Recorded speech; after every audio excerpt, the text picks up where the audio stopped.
Pippa. Hello, Andy. How are you? I'm okay.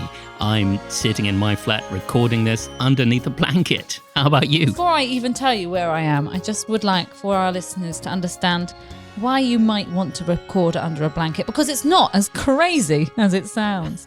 No. This is what in professional recording circles we refer to as trying to make a terrible room sound slightly better by muffling out all of the reflections. I did a voiceover for a documentary or something, and I had to record it under my duvet on my bed because it was the only way I could make the room not sound like a room, because obviously you're supposed to sound like you're just a beautiful ethereal voice. Yeah, wow. But it was so heavy and hot because it was like a long load of reading. I'm really, for that moment, I thought people don't realise what actors go through. Yeah, there's being a nurse, there's being a firefighter, and then there's sitting underneath a blanket for your job. I had to sit on a blanket for 45 minutes, Andrew, and where's my clapping? Yeah, right. And it's I have to say, we're recording this on the 23rd of June, 2020. It's about 30 degrees outside. It's quite hot under a blanket today. I mean, you are really taking one for the team, whereas I've surrounded myself with cushions, hoping that they will absorb the sound, and sort of makes me feel like I'm in a child's play area. Reminiscent of when did your parents ever take you to IKEA when you were a kid and just leave you in the ballpark? I don't think there was an IKEA when I was a kid, which means there wasn't an IKEA when you were a kid. So I don't understand. There was. We were kids at the same time. We're the same age, and yeah, we lived in different bits of the country. I remember when Nottingham IKEA opened, but I think I was a bit old. I think I was too old to be left in a ballpark. Oh my gosh, were there free meatballs for everyone? I mean, I didn't live this life of Ealing luxury that you have, Pippa. Ealing and leaving your child in a ballpark. Luxury, yeah. So, Pippa, we usually record our podcast at the Museum of Comedy, and we have a little chat with a guest from the world of musicals or comedy or improvisation, often all three, and then we sing a song with them. But, Pippa, we can't do that at the moment, can we? We can't do that, Andrew, and it's one of the biggest sadnesses of this lockdown. We've had to take a slightly different approach for today's episode, which is a fanfare lockdown special. Lockdown special. There's not enough of them. But we thought it would be nice to call up some of our previous guests and sort of see how they're doing, because of course all of us performers are, I was just about to use the word reduced, but I think it is reduced, isn't it? We have literally been reduced to performing online. Or not at all. And we still don't know, even with today's announcements, what the future holds for us. So it is quite a scary time for performers, I think. Yeah, absolutely. But don't worry, guys, because we chatted to some of our guests about some fun things too. So this is not an hour of doom and gloom. No, it's not. But I feel like I just wanted to frame it. Chipper. I'm scared. Yeah. What we just want the listeners to be aware through the riotous entertainment they're about to listen, just how very brave we're being. Bravery is my middle name. Luckily, I've got 5 middle names. The other ones are Hungry, Sleepy, Dopey, Bashful. And Doc, yeah. No one wants to be Doc, do they, when you say, which of the 7 dwarfs do you want to be? When you play the classic game. I haven't conducted that rigorous a survey into the question. I don't know who wants to be Doc. Which one do you want to be? I guess Happy. That's the only one with like a positive characteristic. Bashful's quite cute, isn't he? Yeah, I guess. Like, you'd want to hang out with Happy and Bashful. Maybe Dopey. Like, I'd happily hang out with Dopey. Yeah. I think you might be Doc, because you're often the font of knowledge. Wait, you just said no one wants to be Doc. This whole thing started with you like full on dissing Doc, and now we've come around to your Doc. I said no one wants to be Doc, and it said no one is. But let's just introduce the guests, Pippa, shall we? Okay, enough of this. So we rang up these guests. We had some little conversations on Skype. As you can imagine, the audio quality for today's episode might be a little bit more variable than you're used to. So you're about to hear a call with the impressionist and funny man Sooz Kempner. We got a little message from Kaiser Hammarlund, that amazing performer who was in, amongst other brilliant things, A Fun Home recently. But to begin with, we've got 2 for 1 because we've got Marcus Brigstocke and we've got Rachel Parris. As we join the conversation, we're in fact discussing some of the finer points of remote audio recording. Marcus doesn't need very much help. He's very loud. I'm very loud.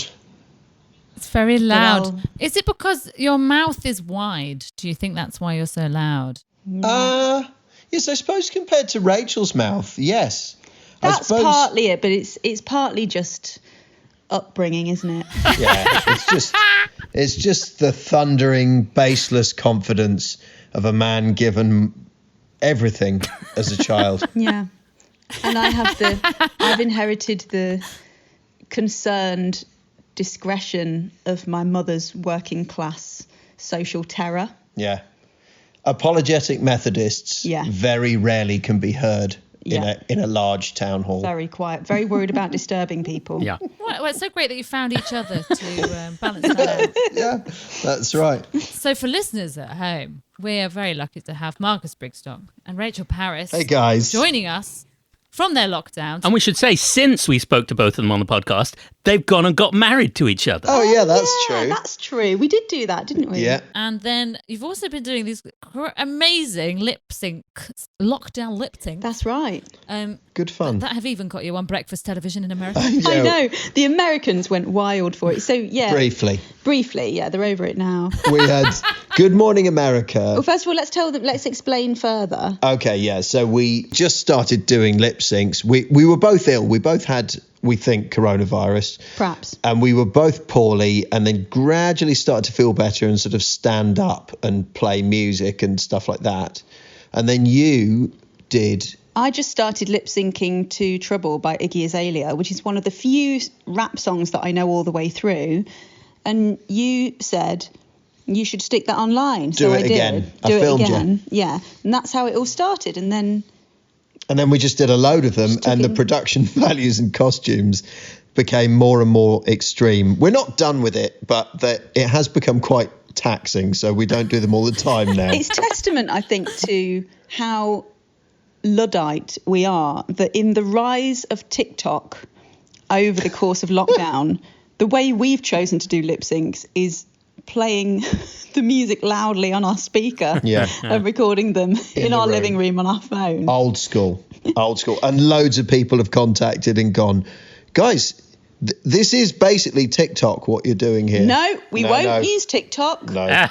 But no, Good Morning America got in touch, and then we had 4 Skype meetings with them.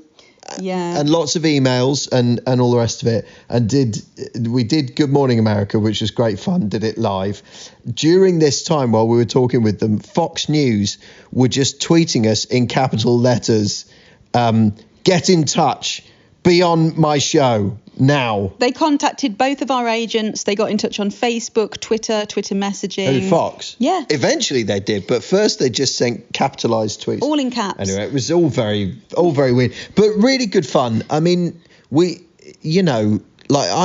really enjoyed making them. It's kind of knackering sometimes. It's been really fun. It's because we haven't got much work. Having something, we were doing them like every day, and having something to do every day for those first couple of months was genuinely psychologically a good thing. Yeah. It kept us a bit very sane, helpful. didn't it? Shall I tell them about? Tell them the failure. So we had one that we didn't broadcast. Oh, wow. Yeah. So I tried to make silver face paint out of a mixture of white and black, which makes grey face paint, not silver, and then poked my head through a cutout shoebox with silver paint on to try to look like a robot. I have a very long, very narrow face. It did not work. It was really weird looking. And then tried really hard to lip sync to Intergalactic by the Beastie Boys.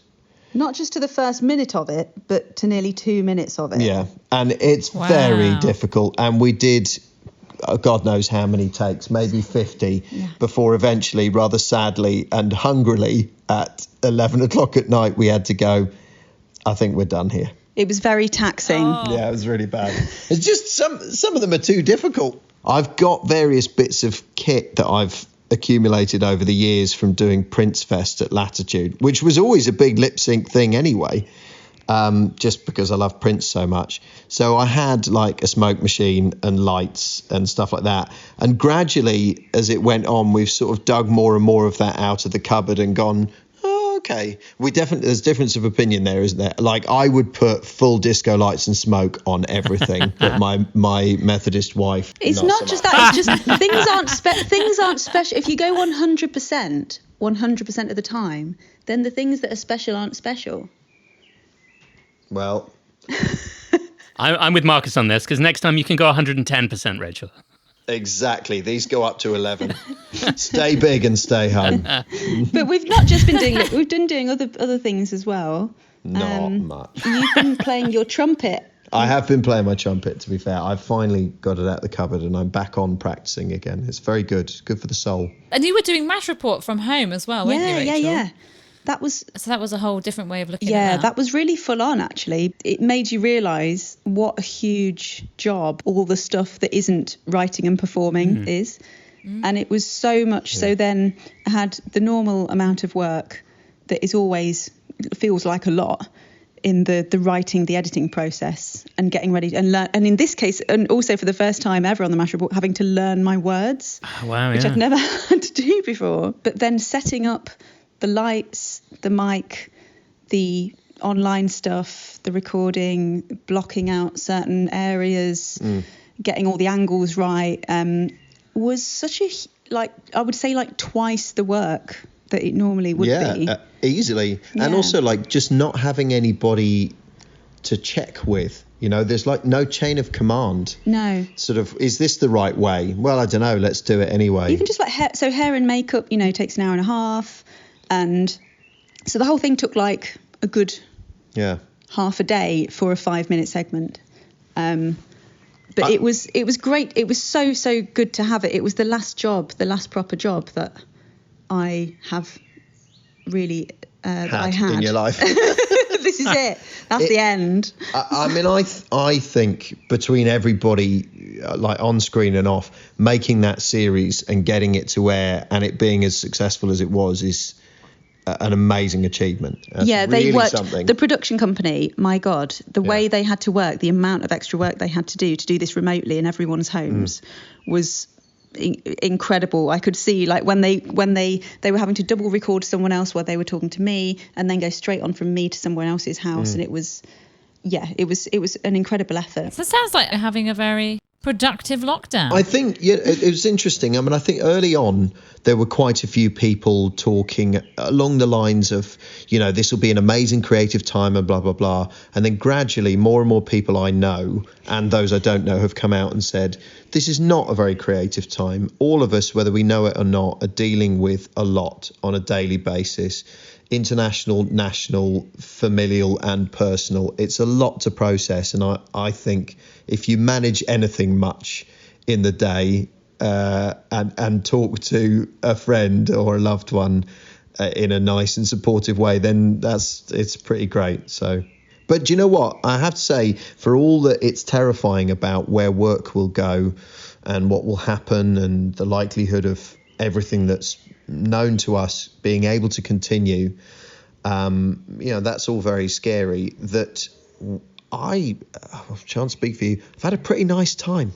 I've enjoyed this a lot. Going slow, being still, being here, just being present, and it's not bad. It's not too bad. Well, it's bad in some ways. Yeah. But it's not bad in every way. No, and it does make me think about work. When work does start up again, I hope I don't give in to a blind sense of panic about there not being enough work or money or success or whatever, particularly money, and that becoming a motivator for saying yes to everything. Marcus has got a piece of art on the wall that says, well, yes. It's sort of those three words under each other, based on the fact that is his attitude to when people offer him jobs, whether they're good, paid, enjoyable, or none of those things. Yeah. And the phone goes and someone says this is happening, and I go, well, Yes.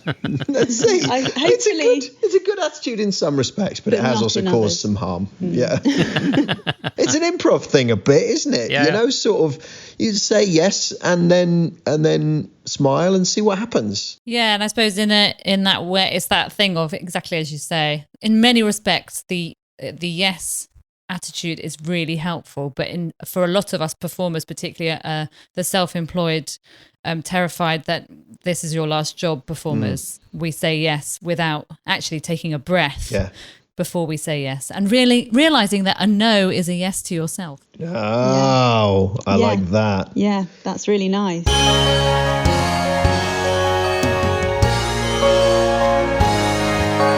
But it sounds like you're doing okay. Would that be fair to say? Yeah, I have moments of sort of going, oh God, this sort of indeterminable end, especially to, performers and, people, restaurants and that sort. You don't know the hospitality industry. You don't know sort of how long it's going to be until we're sort of back in any sort of normality. So that's a little bit difficult. But in the grand scheme of things, I'm managing to do some voiceovers from home, and I've got a garden. The weather's very nice. So, look, I'm all right, and trying to just keep making online videos that I find funny. And if other people find them funny, that's extra good. And just working on lots of new impressions and new, writing. Although saying that, when they said that Edinburgh wasn't going to happen, I was like, oh, well, you know what? I'm halfway through my Edinburgh show. I'm going to carry on writing it, and then it's going to be so good. I've not written a word since that announcement. But hey, look, some of these online videos I've been making, some of that will go in there. So, But also, but don't you think that's also... it's almost like permission to not write an Edinburgh show. Edinburgh not happening means permission to do something else for this year, because it's such a kind of cyclical thing where we're in the hamster wheel of Edinburgh. But actually, it not happening is kind of so radical for most of us performers who, that's definitely part of our calendar. And we should probably just say for listeners who don't quite know the shorthand, saying Edinburgh is not happening this year, we mean the Edinburgh Fringe Festival, the biggest arts festival in the world, has been officially cancelled for 2020. No, Andrew, they've closed Edinburgh. If you turn up there, they say, back you go. It's closed. You're not welcome here, boy. Yeah, that's it. We're closed for the summer. Tom Kitchen up there with just a big knife. But I think for people who aren't in the industry, it's sort of difficult to express how big a part of someone's year the Edinburgh Festival is. So much of our peers decamp to Scotland for the whole of August, and it's the entire year for a lot of people is built around that month and leading up to it, and then recovering from it. It's like coursework. That's what I see it as. It's sort of like you spend your 3 terms writing your big end of year project, and then you show that end of year project to everyone and hope that you get a good grade. Whereas I think it's like Christmas for performers, where Christmas should be a joyful, wonderful thing, but sometimes can lead to mass family breakdowns. I do have Christmases where no one turns up, so yeah, you're right. It's similar. But no, I mean, I think that the only reason that I don't feel that permission to not write Edinburgh shows is because I didn't do Edinburgh last year. So for me, it was like I was gearing up, and I was, sort of been spending a year already writing bits and bobs. I was excited about the show, and it was a bigger room than I'd done before. So I was sort of gearing up for it. And I can pretend I was 100% disappointed. There was definitely sort of 10, 15% of me going, yippee! But there was a big part of me, and I was like, oh no. And I think actually, as the weeks have gone on, the realization of where things are at in the performance industry is depressing. Yes, it is, Luke, and thank you for bringing that to and the good podcast. Night. I mean, I've been very much enjoying your sketches on your Instagram, because your Boris is really very good, and I think anyone who can do a very good Boris is really having a great time right now. Well, the thing is, I remember doing Boris maybe 2 or 3 years ago, and then he sort of I think he got fired, or maybe he resigned from the Tory party. And then, and I was sort of like, oh, well, you know, that's an impression to put away. And then, you know, when everyone was like, oh, I think he's going to be Prime Minister. And I was like, oh, no, that's going to be terrible. Vote Conservative. So, you know, but, you know, he's got that sort of interminable sort of, you know, the thing I particularly like about him is that kind of, you know, it's the phrasing of the way he says things. You know, the ooh sound is very prominent in the things that we say, but, you know, you can spend time sort of thinking what he's going to say. And so like, I like any impression for me. Those are my favourite, the ones where they're, you know, even someone like just popped into my head, but someone like Jonathan Agnew, who's a cricket commentator, like he's just got this, you know, he's got a wonderful, very good morning to you, and yes, I think we're going to have a lovely day of cricket today, and you can tell that there's this is a sort of melody that he always does, and I love it when I found something like that. I sort of enjoy that more than anything with an impression. Yeah, that's so true, and the thing about Boris as well, that, you know, your impression really heightens, is that you cannot interrupt him because his sentence never ends. So there's never a full stop until the paragraph is over. Yeah, and I find actually like a lot of the times I make those Boris Johnson videos really quickly and just film the first things that are sort of coming into my head, which is quite unlike me. I usually like sort of 3 days of writing something before I put it out. But I just find myself just going, you know, when I'm trying to think of more things to say. But you can't. You're right. You can just sort of go, you know, these self-employed will, you know, be, they're maybe not very useful, you know, at the end of our this. Disease, and it is a disease, and you can just like you say, you give yourself thinking time with just noises, and that is your job. I know, isn't that amazing?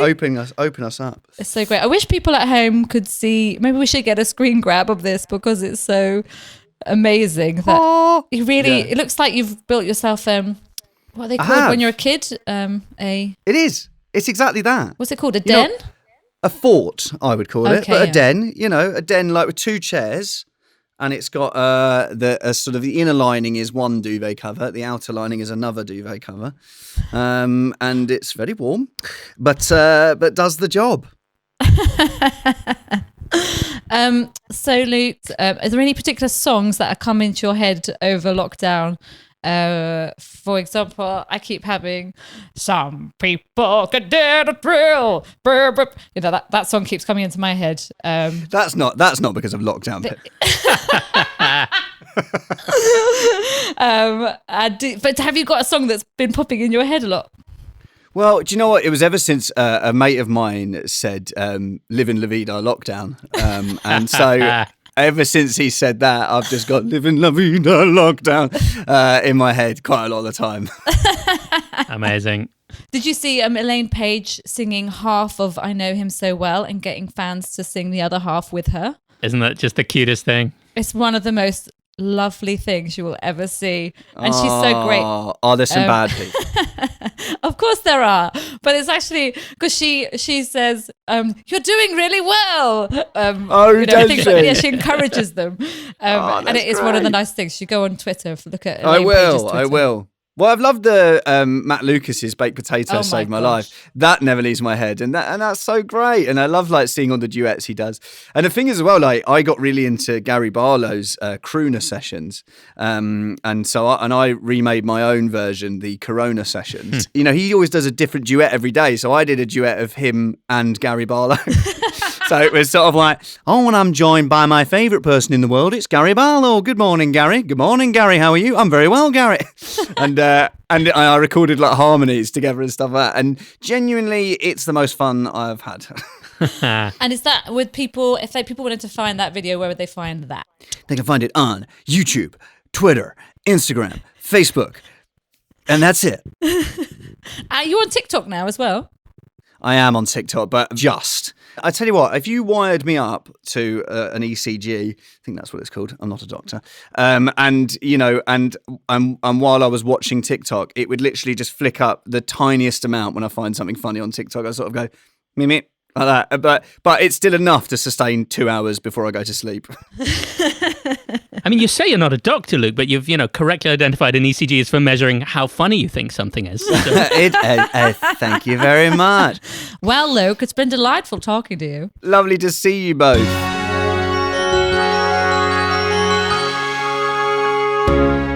Dearest, dearest Showstoppers, Pippa and all.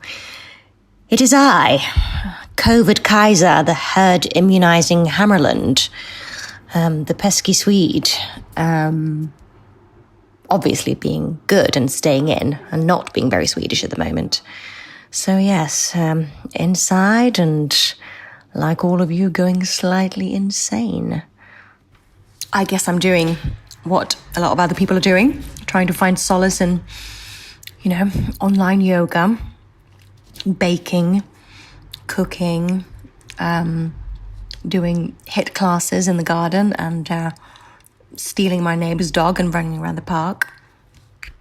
Admiring flowers and trees in a whole new way. And also I've developed a slight obsession with pickling stuff, fermenting and pickling. I suppose that is quite Swedish, but pickling rhubarb as we speak. I was supposed to be in Spain filming a series about St. Francis of Assisi at the moment, but obviously I'm not in Spain and I'm not sure when I will be in Spain again. It has been postponed so far, but we'll see what happens with all of that stuff. Everyone is as much in the dark as each other, I guess. I try to be good and keep up with my singing and singing exercises. I have a lot of my warm-ups and exercises from my singing teacher on tape. What am I, in 1982? On voice notes. So I'm doing that, doing warm-ups. Probably annoying the hell out of my housemates and neighbours. But doing that. And I have actually had my first online musical theatre audition for something that might happen next year, so that's quite fun. I mean, it was fun, but also weird. Doing singing self-tapes is ridiculous, and it's impossible not to judge yourself immensely. I think it's totally different from doing a self-tape for a TV or a film thing where you can be much smaller, but then try and do a comedy musical theatre character, but keeping it small and in the frame is a bit trickier, but we'll see how that will go down. It was an interesting experience anyway, and I feel lucky to at least have something to concentrate on for a week or so. Social media is great for keeping in touch with people. I try and, not do it all day. Try and watch the news once a day and not obsess about it, and not obsess about other people's, sourdough loaves and flat stomachs, but it is good, and I've had some great catch-ups with people from shows that I've done. We had a good cabaret reunion, Cabaret the Musical. That was Ace, one of our ex-dancers, is now, in fact, a newly hatched doctor, and she's on a COVID ward doing nights at the moment, so we've been celebrating her a bit as well, obviously, being amazing. We've had a little Violet reunion online as well. And we have a very active WhatsApp group for our cast of A Little Night Music, which was actually 10 years ago now. So we're still texting. So it's good to keep in contact with your buds from the West End and beyond. It will keep you sane and realise that we're in this together. But it's scary. I mean, especially for theatres. No one knows when we're going to be back together, and it's the little things that you miss.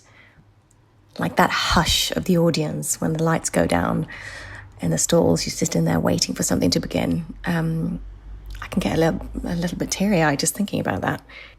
I mean, I even miss the smell of Pineapple Dance Studios. I mean, times is hard, Mr. Todd. My Spotify algorithm is very confused at the moment as I'm mixing it up heavily, according to what mood I'm in. And I guess we're all having mood swings at the moment, so it's very varied.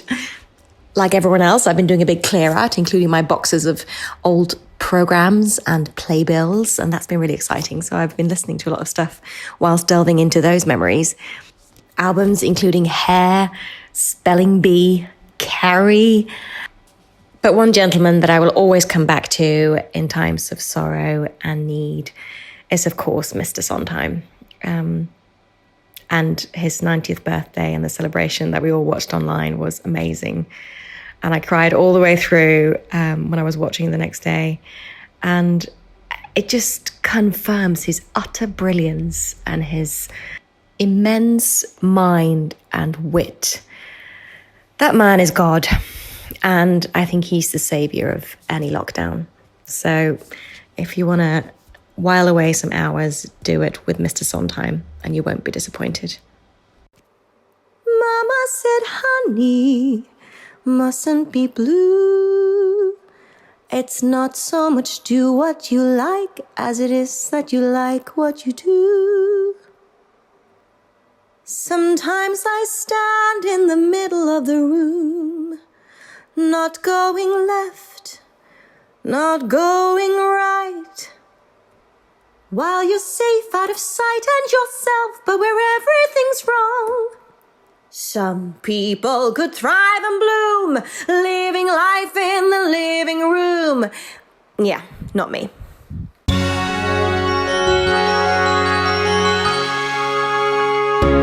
Oh, it's so nice to hear all these chats with our wonderful guests. But while we're here, we just thought it would be great to tell you about some of the things that Showstopper have got going on online while we can't be in the theatre. Firstly, if you go onto our Facebook page or our YouTube channel, you can see our online story time, which is our little monthly or so program for kids. And it's all based on suggestions that kids send us online. That's right. They send us their suggestions via their parents on Facebook and Twitter. So if you don't follow us on Twitter and you have small kids, get on the Twitter at the Showstoppers and make sure your kids are making suggestions so that they can be involved when we record our next story time. Previously, of course, we were doing 24-hour challenges for the beginning of the lockdown with some celebrity guests. Elaine Page challenged us to do a song in the style of West Side Story. Darren Brown challenged us to do a song in the style of Miss Saigon or Songs of Praise, so we did both.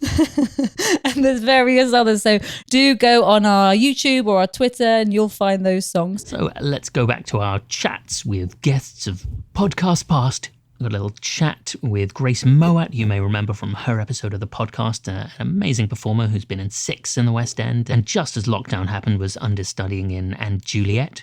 We got a message from comedian Sooz Kempner, who was in our special live Christmas episode. And we've got a chat with Dan Gillespie Sells, creator and composer of Everybody's Talking About Jamie.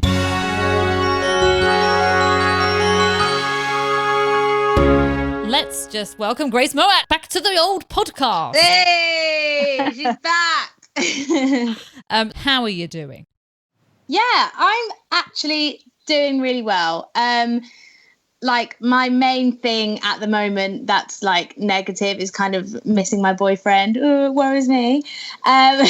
Because I guess that's just one of the hardest things, being like so used to being with someone every day and then kind of having to go separate ways. But that's kind of like, I'm in quite a lucky position that that's kind of the only thing that I'm a bit like, oh, obviously I'm out of work, but I am feeling positive that And Juliet will return.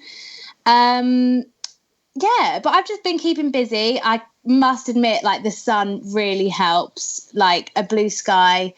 It really does lift my mood. And yeah, I'm just trying to crack on. I've started a YouTube channel. I'm doing some like new hobbies and things like that. And yeah, I've been keeping myself busy. So the days have been actually going quite quickly. It's amazing, isn't it, how many people have used this? Like, I'm really impressed by the creativity that's come out of this time. So you've made a YouTube channel, and is that something that you've always wanted to do but just didn't have time to? Yeah, well, so my thing with YouTube, I was kind of debating it like a few weeks. I've been thinking about it for a long time because eventually in life, like I'd love to go into presenting. And I know that like YouTube is a great step for that and to get you used to being in front of a camera. So I was kind of debating it, but the only thing that was holding me back, which is just the most ridiculous thing, I was just so concerned about what people would think of me, because it is very exposing being on YouTube. Like, yeah, of course, you're just showing yourself how you are in general life. You're not playing a character, you're being yourself.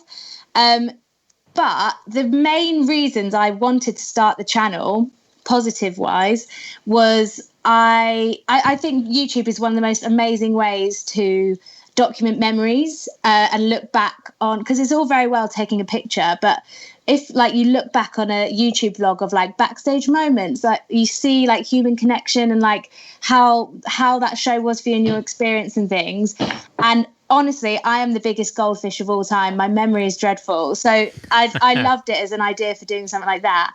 And also the other reason is it just really encourages me to like do new things, and like, so it will encourage me to do some baking, to do a baking vlog, or encourage me to pick up a new like arts and crafts because I'll do a vlog about it, and like encourages me to speak about things that I wouldn't usually speak about before.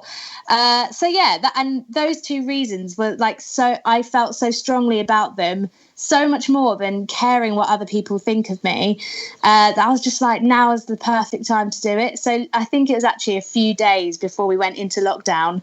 I went and bought the camera, got everything.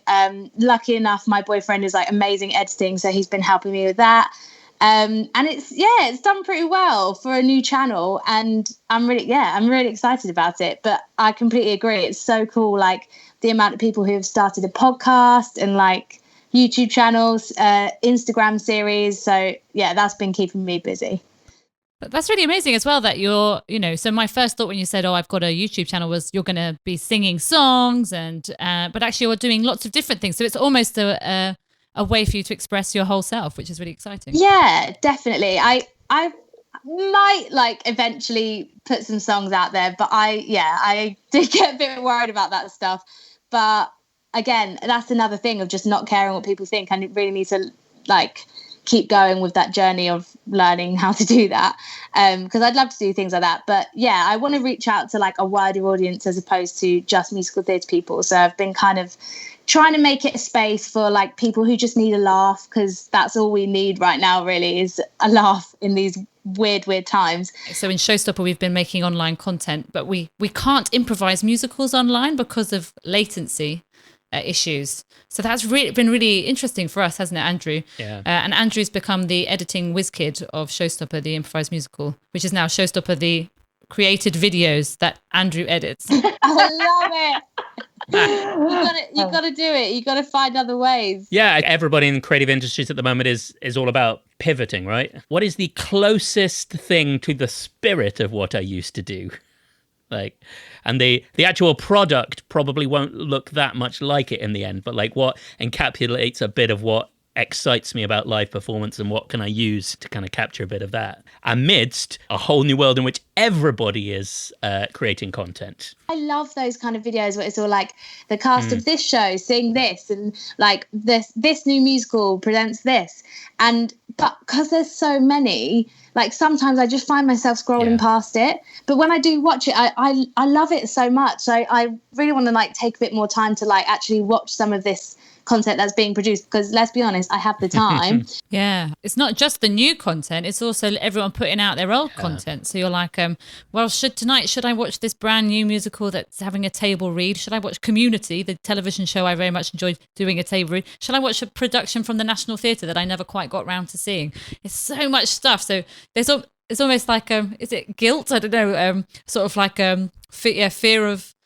It's not even fear of missing out. It's like all the homework that you thought you'd got away with not doing is now presenting itself. And also knowing that each one of those companies are like desperate at the moment to stay afloat. We're putting our content out there because this is the one thing that might keep us going. You're like all that pressure to keep the arts industry afloat. Some of them have expiry dates as well. And that's the thing I found. I'll like write the expiry date in my diary, and then I'll be like, oh my God, this is the expiry date and I'm doing something else tonight. So yeah, I feel you on that. Oh, it's been so nice talking to you, Grace. Yeah, and you. And what is your YouTube channel if people want to have a watch? Literally just Grace Mouat, but if you're typing it in on a search bar, it's just youtube.com/C for channel and then /Grace Mouat vlogs. Thank you, Grace. Hello, it's Sooz. I'm very lucky in lockdown because I have a bit of garden. It's not a giant like national park garden, but it's some grass and a few chairs on a patio, which is lovely now the weather's finally real nice. So I consider myself pretty lucky as far as lockdown goes. I also have every streaming service known to man, which is very lovely. Thank Christ this didn't happen a decade ago. I've been dealing with all the spare time that I'm not spending travelling up to London to do gigs by just doing lots of videos and lots of writing. It's all quantity, not quality at this point, but it's cool to feel creative because it does look like there's going to be more lockdown before there are gigs again. As far as music goes, I have rediscovered Queen and Kate Bush in this bizarre time, and it's been brilliant. So when things have been particularly bleak, I've been whacking on Cloud Busting, and it's an absolute banger. So yeah, all I can say is, in the words of Kate Bush, I just know that something good is going to happen. Thanks. Dan, thank you so much for coming and joining us. First question, how are you doing? I'm doing good. I woke up this morning, weirdly, with really, really dizzy. And I couldn't figure out why. And it lasted all day. And it's only just settling down now. And I think, and I called my mum, who's a doctor, and I said, you have no idea why I've basically woken up completely dizzy and it's basically seems to be permanent. And then she was like, it's probably something in your inner ear making you not know which way up is. Oh, wow. And I thought, it's quite just actually with the way that we are at the moment, who knows which way up is anyway? I feel like it's just a continuation of almost like rolled my eyes and went, well, of course. I have a metaphorical inner ear. What more do you want from me? Exactly. None of us know which way up is. I'd love to be able to go out and play live, and I'd love to be able to do the other bits that I do, mostly because actually that's how I make money. But also because that's just what I've been doing my entire life, and it's weird not to be able to do that part of it. But at the same time, having the time to spend in the studio is a great excuse to knuckle down. And I haven't got kids or anything to distract me or any of that kind of stuff, because I really do feel for people that've got their kids at home. A lot of my friends who are artists are, and I'm spending the whole time being super smug, and I shouldn't, because it is a whole other world with children. Yeah, I can imagine. We're really lucky to just have this space where we don't have that additional stress of another little human that is also going, what is this? And also is kind of oblivious to it, I suppose, Andrew. Mine's only 2.5, so very much too young to sort of have any idea, which has pros and cons, because she's young enough that she doesn't know what she's missing out on, and she gets mummy and daddy at home with her all day, every day, which is, sort of all she wants. But then by the same token, when she does occasionally go like, I want nursery or I want my friends, then it's like, it's really heartbreaking, because there's literally nothing you can say other than sorry, darling. I mean, I was when I was a kid, I didn't have any friends, so it wouldn't have made any difference to me. I was such an odd boy. I don't think literally that was never going to happen. Those words would never have come out of my mouth. I miss my friends. No. I think last time we spoke, Dan, I feel like the Jamie film was just going into production, or have I made that up? So is that now just being halted because of the... Well, last time we spoke, when we bumped into each other in King's Cross, back in the heady days of pre-lockdown, I'd done the main body of the shooting, and we were just about to go into the reshoots and the pickups. Okay. So there was some pickups needed, and we were just about to go into production. So that's been put on hold until we get to do those. And who knows about that, because there are production companies starting to come up with plans to do certain amounts of filming and production. You lock down the whole cast and the crew, and you put everyone in a hotel together, and you shoot it all there and then. And people are coming up with solutions, amazing solutions. Because these films, you spend so much money on a film, it's millions and millions on a film, and you'll go to all kinds of lengths to get it done, because without those finishing touches, we can't finish our film and we can't get it out there, and we really want the world to see it. So we are going to try and get the rest of it done maybe in August, and then our release date is still officially the end of October. We don't know whether the picture houses will be open. We don't know whether it will be limited amount of seats in picture houses, or what the deal is going to be, but we're aiming for that anyway. However, a lot of it's getting done remotely. I'm working with arranging the score with people, and I'm working on, getting demos programmed by people who do all string programming, here, and working with a composer there, and working with people in post-production to do as much as we can. And actually the VFX stuff is happening remotely. They can work from home and do all of their computer wizardry. Not that there's a lot of computer wizardry in our show, but there's a bit. You have added a spaceship scene. Well, it's really the monsters from the deep that needed to be properly rendered. No, there's no monsters. There's no monsters from the deep, but there's odd things that you do in movies. It's really weird. There's kind of odd things that you paint out and stuff. So, you want the lighting to be a certain way. So there's this crane in the background, and you've got to paint the crane out. And you might have shot a sunny day on a not sunny day, and you replace the sky, or things like that. So we've done bits and bobs like that to tell our story, especially when you're shooting in Sheffield. In the sunny summer of Sheffield, and it's supposed to be a sunny day, and you're like, oh, it's not sunny today. But we had some great weather, actually. We had some really, really great weather, and shooting was an absolute blast, and it was beautiful to be doing it on Parsons Cross, which is the estate where Jamie is set, and to actually be able to actually kind of realize it in real life, and kind of also step into Jamie's imagination, which was always the idea of the stage show, was to, step into his fantasy world. And we can deliver that in a much more literal way on film. We can actually really go there. We can go, we're gonna see some of what goes on in this kid's head. Wow. Oh, so excited to see it. I don't know why, but for some reason you saying it's going to come out in October made me go, something to look forward to. Yeah. That's what we're hoping. We're like we need something to look forward to. We need hope. We need some joy. We need ludicrous dance numbers. We need dinner ladies who turn into backing singers. That's what we need in our life right now. We've got it all. Jamie's got it all.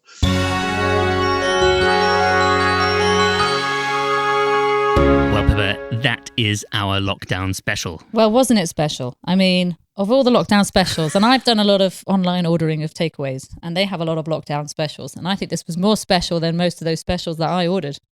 But this has been very nice to have a chat, and actually we thought we did want to share some singing, because obviously that is part of what we do, and we did our amazing online alternative Eurovision song contest, which can also be found on our YouTube, and for that, Mr. Adam Megiddo, artistic director of Showstoppers, the improvised musical, he wrote a beautiful song called One Last Song. That's right. We recorded it all completely in isolation, everyone in their own houses, and together we built up this little song.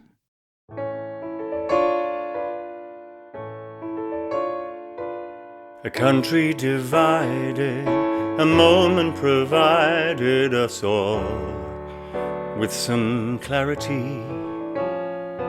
Catastrophe finds us as if to remind us how foolish we can be. But there will always be spring, so raise your voices and sing, and let the whole world know. One more time before we go, one song to tell the story, one land of hope and glory, one star under which we go. One song that we can sing together before we go. So if you are leave or remain, we believe that right now we are all we've got. The real divisions between those who listen and those who will not. This song is for everyone. New ways of life have begun. Screw 4852. All that matters now is what we do. One song to tell the story, one land of hope and glory, one star under which we go. One song that we can sing together before we go. One song to tell the story, one land of hope and glory, one star